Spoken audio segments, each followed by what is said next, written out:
नमस्कार दोस्तों शो में आपका फिर एक बार स्वागत है।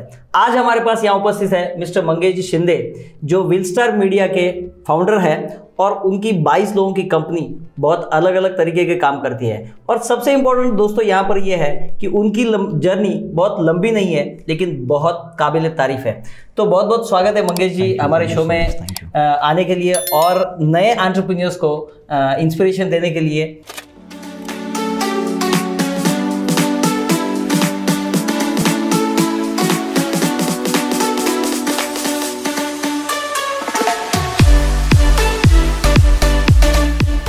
तो ज़्यादा समय ना गंवाते हुए मेरा सबसे पहला सवाल होगा कि आपकी ये जो एंटरप्रेन्योर जर्नी है वो कैसे शुरू हुई और कहाँ से शुरू हुई? ये जर्नी जब मैं इंजीनियरिंग में था तभी से शुरू हुई है।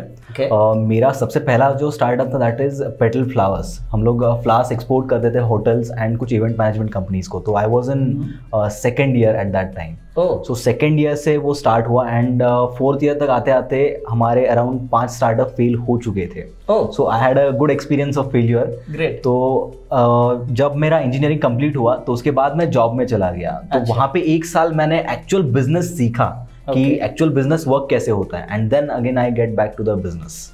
तो मतलब आपका जो एंटरप्रेन्योर जिसको हिंदी में कीड़ा कहते हैं वो शुरू में मतलब तभी से शुरू हुआ। यहाँ पर एक बात दोस्तों देखने लायक है कि जो एंटरप्रेन्योर होता है वो जन्म से होता है या उसका इमीडिएटली कहीं ना कहीं उसका इम्पैक्ट आना शुरू कर देता है। और मंगेश जी ने भी अपनी एंटरप्रेन्योर जर्नी सेकेंड ईयर में शुरू कर दी और ज़्यादातर लोग इसे साइड हसल की तरह करते हैं। तो आप भी अगर इंजीनियरिंग कर रहे हो या कोई ग्रेजुएशन कर रहे हो और आपके पास डेफिनेटली टाइम होता है, और एक टाइम तो ऐसा होता है कि जहाँ पर हम लोग के पास कुछ ना कुछ दिवाली की छुट्टियाँ या समर वैकेशंस होते ही है, तो उस पर्टिकुलर पीरियड को वेस्ट ना करते हुए हमने कुछ ना कुछ करना चाहिए। और मोस्ट इम्पॉर्टेंटली जब तक आपके कोई स्टार्टअप फेल नहीं होते तब तक आपका कोई एक बिजनेस सक्सेसफुल नहीं होने वाला है।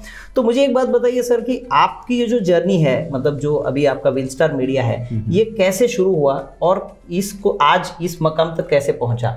आपको क्या क्या चैलेंजेस आई उसमें? सर इसके पीछे बहुत सारे फेलियर्स भी थे एंड जब मैं जॉब कर रहा था उस टाइम पे हम लोग एक स्टार्टअप पे काम कर रहे थे दैट इज पिक्सअप, जो कि व्हाट्सएप ब्रॉडकास्ट सर्विस प्रोवाइड करते थे हम लोगों को। अच्छा। तो एवरी मॉर्निंग जब आप उठते हो तब आप एक पॉजिटिविटी के साथ उठो, इसके लिए हमने ये स्टार्टअप स्टार्ट किया था और हम लोग कुछ मोटिवेशनल कोट्स, मोटिवेशनल स्टोरीज उस पर शेयर करते थे।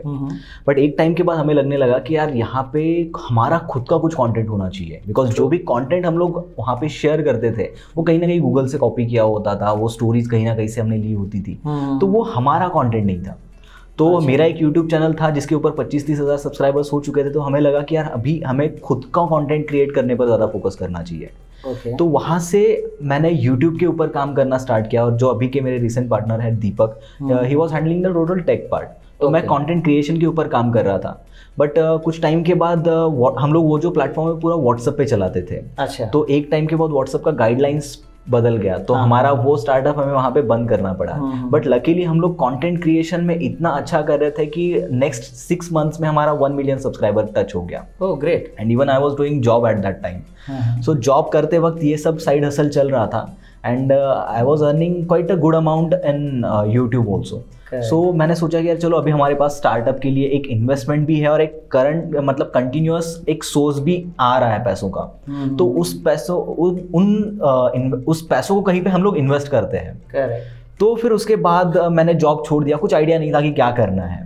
तो YouTube में थोड़ा मैंने एक्सप्लोर किया, वहाँ पे इन्फ्लुएंसर मार्केटिंग के बारे में पता चला कि किसी पर्टिकुलर ब्रांड को अगर आप अपने वीडियो में प्रमोट करते हो तो इसके बदले वो ब्रांड आपको पैसा देता है। एग्जैक्टली। तो वहाँ से इन्फ्लुएंसर मार्केटिंग के बारे में पता चला, उसका पोटेंशियल पता चला।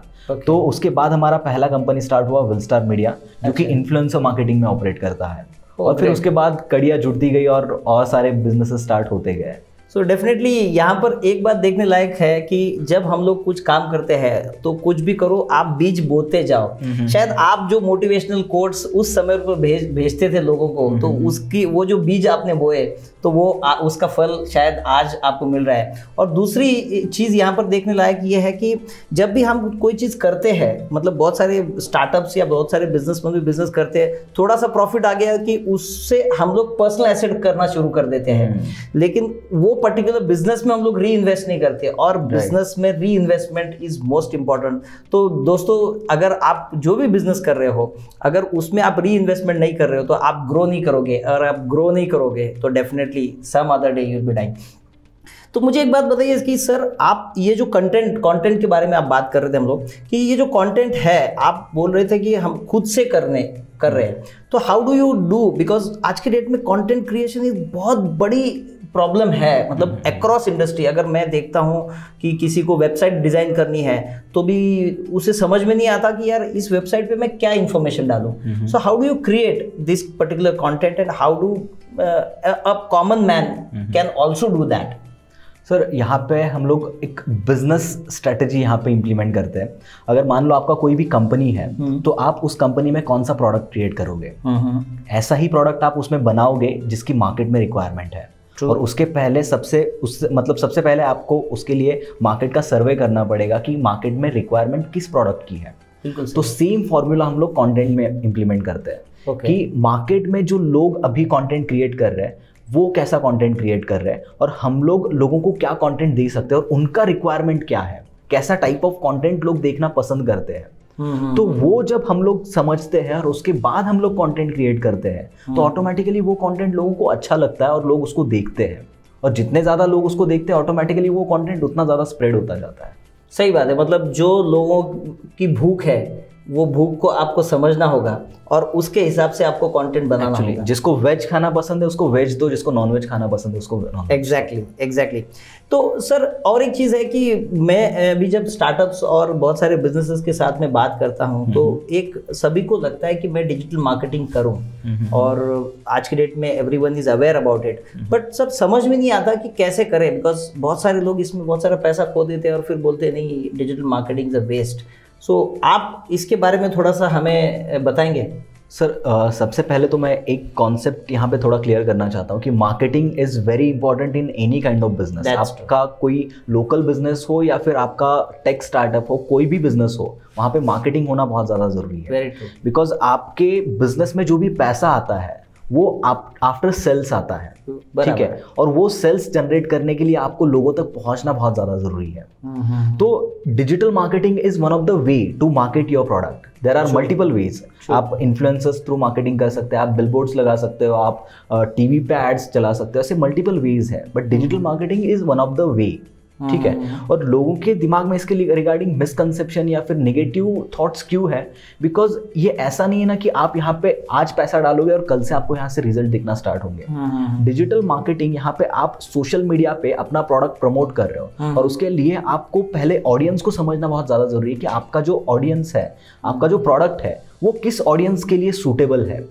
और ऐसा ऑडियंस सोशल मीडिया पे एक पर्सन आपको ढूंढना बहुत ज़्यादा जरूरी है स्टार्ट में। अच्छा। और स्टार्टिंग में आपको कुछ फ्री ऑफ कॉस्ट कंटेंट भी देना पड़ता है लोगों को, कुछ एक ऑर्गेनिक पे मार्केटिंग भी करना पड़ता है। तो उस केस में आपके 3 से 4 महीने तो वहां पे निकल जाते हैं ऐसे ही, और लोग एक्सपेक्ट करते हैं कि एटलीस्ट एक महीना तो छोड़ो, बस 2 महीने बाद तो रिजल्ट आना चाहिए, जो होता नहीं है। बट हाँ, यहाँ पे जिन लोगों के पास पेशेंस है और जो पेशेंस के साथ यहाँ पे डिजिटल मार्केटिंग में काम करते हैं, they are doing a great job in digital marketing. Perfect. तो मतलब अगर आपको डिजिटल मार्केटिंग करनी है तो आप पहले अपने जो प्लेटफॉर्म्स है उसको आप ग्रो कीजिए, फिर एक कंटेंट बनाइए और उसके बाद फिर वेबसाइट बनाइए। लेकिन जो इस पर्टिकुलर इंडस्ट्री में अच्छे लोगों को कैसे ढूंढें? ओके, सो अच्छे लोगों को ढूंढना यानी कि एक क्रेडिबल पर्सन को ढूंढना जिसकी क्रेडिबिलिटी मार्केट में हो। तो यहाँ पे आप जिन भी कंपनीज के थ्रू करा रहे हो अपना प्रोडक्ट का डिजिटल मार्केटिंग, एक तो उनका हिस्ट्री चेक करो कि उन्होंने किन कंपनीज के साथ या किन क्लाइंट्स के साथ काम किया है। अगर आप चाहो तो उन क्लाइंट से भी आप बात कर सकते हो, तो आप 2-3 लोगों से ऐसे बात करो, आपको जो भी उनमें से जेन्युइन लगे, क्रेडिबिलिटी वाला बंदा लगे, तो उस बंदे के साथ आप काम करना स्टार्ट कर सकते हो। ओके। मतलब सिंपल सेंस में अगर मैं समझूं तो अगर किसी भी बंदे को डिजिटल मार्केटिंग शुरू करनी है तो पहले अपने प्लेटफॉर्म्स बनाएं, उसको ऑर्गेनिकली ग्रो करें, उसके बाद में अपने बिजनेस के बारे में एक कंटेंट लिखे कि वो क्या प्रोडक्ट, क्या सर्विसेज बेच रहे हैं, कौन कौन लोग उनके कंपनी में काम कर रहे हैं, उनकी सक्सेस स्टोरीज क्या है, इसके बारे में भी लिखे, उसके बारे में भी पोस्ट करते रहे, और फिर over a period of time धीरे धीरे करके आप डिजिटल मार्केटिंग की तरफ शिफ्ट हो सकते हैं। तो दोस्तों यहाँ पर ये बहुत इंपॉर्टेंट चीज़ है कि आप जिस भी बंदे से आप काम करवाने वाले हो तो उसकी क्रेडिबिलिटी बहुत ज़्यादा इंपॉर्टेंट है। जैसे विलस्टार मीडिया भी इस पर्टिकुलर सेक्टर में बहुत अच्छा काम कर रहा है, तो एक कोट आप इनका भी ले सकते हो डिजिटल मार्केटिंग का, अगर आप सोच रहे हो तो। सर मेरा एक सवाल है कि बहुत सारे जो स्टार्टअप्स हैं उनमें एक दो प्रॉब्लम आती है कि एक तो उनको को फाउंडर्स नहीं मिलते और अच्छी टीम बिल्डिंग नहीं हो पाती। आपके पास 22 लोगों की टीम है, आपने ये कैसे हासिल किया? सर मुझे लगता है कि ये जो लोग हैं ना वो आपके आसपास ही कहीं ना कहीं है, just you have to search for it. जैसे कि अभी मेरा जो टीम था, मतलब आप अगर वो ढूंढोगे ना तो ऑटोमेटिकली मिल जाता है। अभी ऐसा कोई यहाँ पे कॉन्क्रीट वे नहीं है कि आपको यही चीज़ें फॉलो करनी है, आपको जस्ट वो सर्च में रहना है। अच्छा। और आपको लोगों की क्वालिटीज़ वहाँ पे देखनी है कि हाँ ये बंदे में ये क्वालिटी है। अगर आप मार्केटिंग में अच्छे हो तो आपको मार्केटिंग का बंदा नहीं देखना है, उसमें दूसरा स्किल सेट होना चाहिए।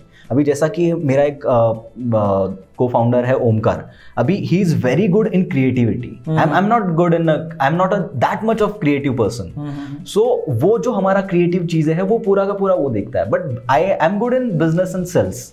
सो वो चीज़ें मैं देखता हूँ, तो ऑटोमेटिकली ये एक कंप्लीट पैकेज हो जाता है कोई भी बिजनेस को रन करने के लिए। तो मुझे लगता है कि डिफरेंट पर्सनालिटीज यहाँ पे ढूंढना, आपके हर एक आजू बाजू भी आपको बहुत सारे लोग मिल जाएंगे। और स्टार्टिंग जो हमारा हुआ था वो था रोट्रैक्ट से, एक नॉन प्रॉफिट ऑर्गेनाइजेशन है, आप जरूर जानते होंगे रोट्रैक्ट के बारे में। तो I am a member of Rotaract club of Pimpri. तो वहाँ से मुझे अराउंड मतलब हमारे एक 10-12 का जो टीम था तो उसमें से 6 से 7 लोग रोट्रैक्टर्स ही थे। तो वहाँ से बहुत से लोग आने लगे, वहाँ से कॉन्टैक्ट्स बहुत बढ़ने लगे। और यूथ में क्या होता है कि मुझे ये चीज़ें करनी है, वो एक ये ऑटोमेटिक मोटिवेशन वो मोटिवेशन होता है उनमें कि मुझे नई नई चीज़ें करनी है। और उनको जब पता होता है कि यार ये कुछ लोग हैं वो ऐसा ऐसा कुछ चीज़ कर रहे हैं, तो ऑटोमेटिकली वो ज्वाइन होते जाते हैं। फैंटास्टिक। तो आई डोंट थिंक सो इसके लिए कोई एक्स्ट्रा आपको कुछ चीज़ करने की ज़रूरत है। Yes yes yes. एक आखिरी सवाल है सर मेरा कि आज की जो यूथ है ये बहुत फैसिनेटेड है, उनको भी बहुत कुछ करने की चाह है, बहुत कुछ इच्छा है, लेकिन कई बार ये होता है ना कि सक्सेस नहीं मिलती। मतलब हम लोग कोई चीज़ करते रहते हैं और काफ़ी सारे चैलेंजेस होते हैं कि घर वाले बोलते हैं अभी तुझे शादी करनी है, अभी तू कुछ कमा नहीं रहा है, यहाँ पर जो जॉब मिलती है उसमें अलग प्रेशर्स होते हैं। तो how do this particular youth can survive, can come out of these things? Sir मुझे तो लगता है सबसे पहले यहाँ पे प्लानिंग होना बहुत ज़्यादा ज़रूरी है। एंड आपका जो विजन है, आपका जो पर्पस है वो क्लियर करना आपको ज़रूरी है। बिकॉज बहुत जो यूथ है ना वो कन्फ्यूजन में है, उनको क्या करना है वही उनको पता नहीं है। एक तो आज उन्होंने अगर आपको देखा तो आपको देख के वो इंस्पायर हो जाता है, कल उन्होंने मुझे देखा तो मुझे देख के इंस्पायर हो जाता है। So they are not on a single platform कि यार मुझे ये चीज़ करनी है। और कोई भी चीज़ में अगर आपको सक्सेसफुल होना है या फिर आपको उसमें एक लेवल तक पहुंचना है ना, तो आपको वहाँ पे एक सर्टेन पीरियड ऑफ टाइम देना पड़ता है। और जब तक आप वो टाइम वहाँ पे नहीं देते हो, इट इज़ लाइक बहुत रेयर चांसेस है आप वहाँ पे सक्सेस होंगे। तो यहाँ पे यूथ को मल्टीपल चीज़ें करनी छोड़नी पड़ेगी और किसी एक चीज पे आपको एक कांस्टेंट फोकस देना पड़ेगा, एक कांस्टेंट टाइम के लिए। सही बात। तब जाके आपको उसमें रिजल्ट दिखेंगे। आप एक्सपेक्ट नहीं कर सकते कि आपने आज कोई चीज स्टार्ट किया और आपको 1 महीने बाद ही यहाँ पे रिजल्ट दिखना स्टार्ट हो।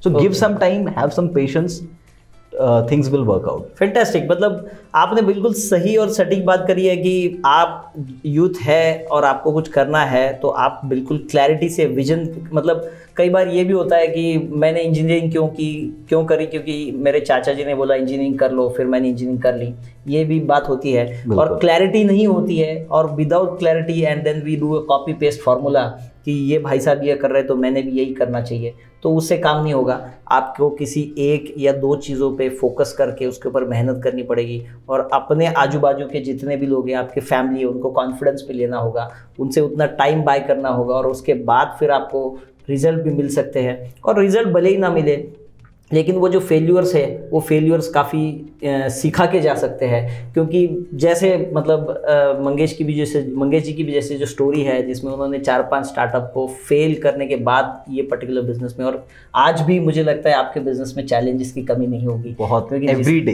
There is a challenges. तो मुझे लगता है कि हमने काफ़ी सारी चीज़ें मंगेश जी से के लाइफ की जर्नी से सीखी है। और सबसे इम्पोर्टेंट चीज़ मैं यहाँ पर दर्शकों को बताना चाहूँगा कि बहुत ही सिंपल पर्सनैलिटी है, कोई मतलब मैं जब भी इनसे बात करता हूँ तो बिल्कुल सिंपली और सटीक, बिल्कुल सादे तरीके से बात करते हैं। ये मुझे सबसे अच्छी चीज़ लगी सर आप में से, and which I would love to mention. And ये जो सादगी है वो हमेशा ही सभी को प्रेरित करती रहेगी। Thank you so much once again for such a fantastic interview and of a young person. I am really myself amazed, and all the best for your future journey. Thank you so much, sir. And thank you so much.